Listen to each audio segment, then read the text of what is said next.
இருதயத்தில் தேவனை நோக்கியே உன் வாஞ்சைகள் இருக்குன்னா, உன் எதிர்பார்ப்புகள் தேவனிடத்தில் மட்டுமே இருக்குன்னா, என் தேவன் சொல்லுகிறார், உன்னை நான் விடுதலை ஆக்குவேன். ஒரு ஆமென் சொல்லுவேன். அல்லேலூயா. உன் எதிர்பார்ப்பு தேவனிடத்தில் இருக்கணும்.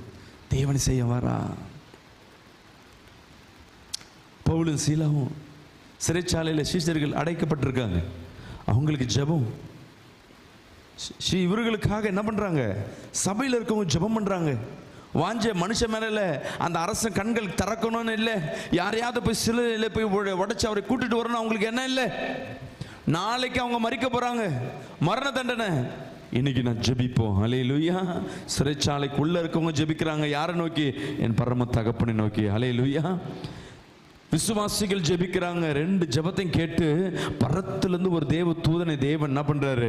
அனுப்புறாரு. ஏன்னா இவன் என்னிடத்தில் வாஞ்சையாய் இருக்கிறபடினால் இவர்களை நான் விடுவிப்பேன்.